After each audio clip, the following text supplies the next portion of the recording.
When a human-registered corporation purchased the mining and development rights for a mineral-rich solar system in the backwaters of the galaxy, it was so unremarkable that the only person who noticed was an underpaid and overworked programmer who happened to be doing an internal audit of some purchasing algorithms at the time.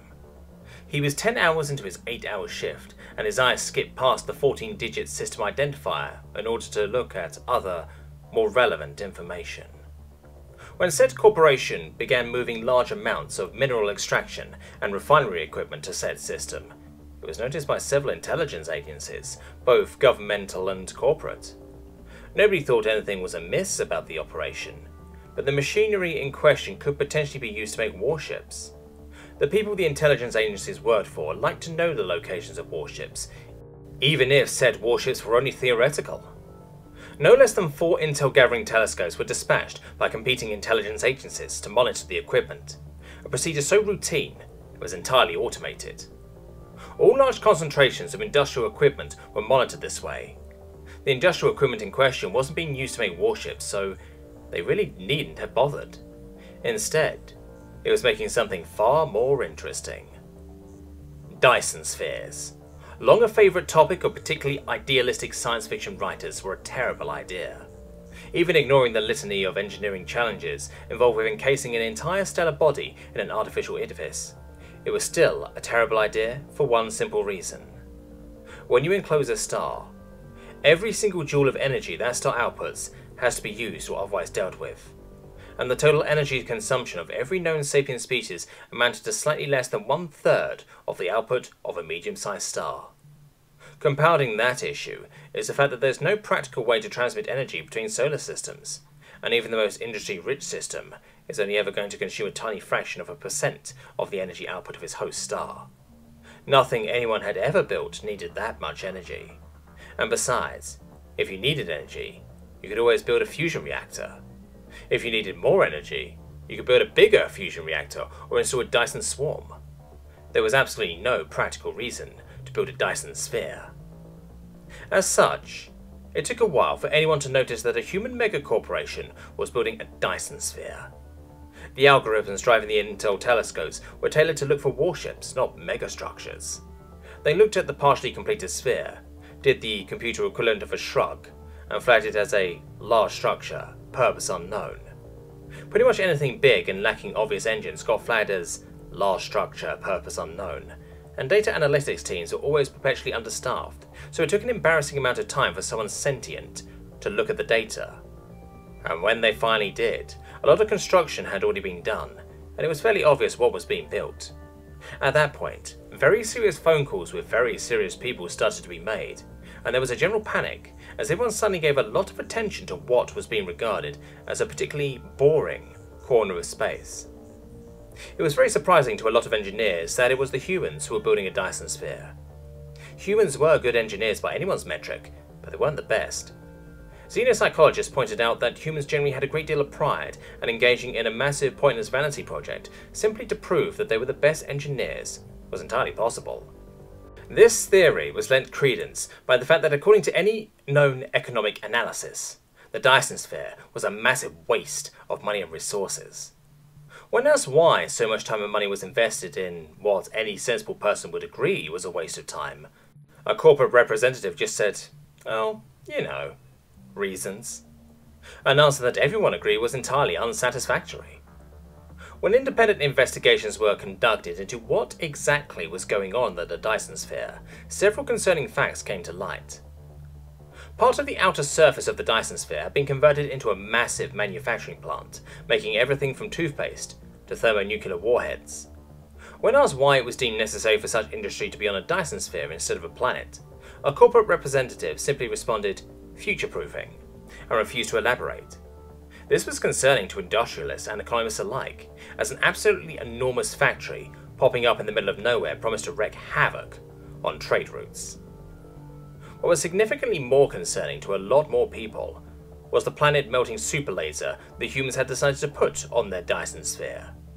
It was pointed out that due to the limitations of light speed, said planet-melting laser would likely only begin to melt planets long after any conflict actually ended, rendering the whole thing rather pointless. This fact did very little to reassure anyone at all. When asked why an enormous, complex and largely useless planet-melting super laser was built in the first place, a corporate representative simply shrugged and said, "It seems like the kind of thing we should do in this situation. It just felt right." At this point, people were beginning to suspect that the corporate representatives were being deliberately obtuse, although many humans otherwise unaffiliated with the project also agreed that a planet-melting super laser did seem like a good thing to build. A small group of xenopsychologists believed that the desire to build a planet-melting super laser was simply part of the human psyche, right along with the desire to eat or reproduce. The theory was dismissed by the larger community, but not quite as vehemently as it once would have been. Somewhat surprisingly, there was something even more concerning than the giant death ray the humans had decided to build. And it was that, as far as anyone could figure out, almost all of the energy output of the star was not being used. According to every calculation, the Dyson sphere and everything on it should be nothing more than a cloud of hot gas. This suggested two possibilities. One, humans had figured out a way to massively scale down the energy output of a star. Two, the energy output of the star was being used in a way that was undetectable to any outside observer. Both prospects were terrifying, though in different ways. When asked where all the excess energy was going, corporate representatives declined to comment. The Dyson Sphere. The single largest structure built by anyone ever. When it was first completed, there was a general fear within most sentient creatures that the humans had created some new, great and terrible weapon. As a result, the Dyson Sphere was regarded with a healthy mixture of fear and respect. But as time passed, that fear dwindled to suspicion, which dwindled to curiosity. 30 years after the completion of the sphere, nobody really cared about it anymore.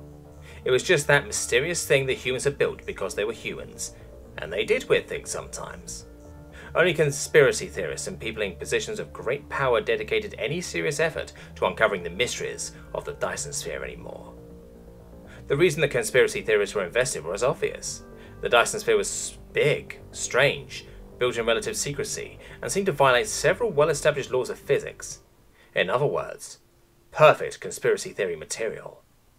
The reason powerful people were invested was slightly less obvious, but it basically boiled down to the fact that the sphere was something they could neither understand nor control, and powerful people hated things they couldn't understand or control.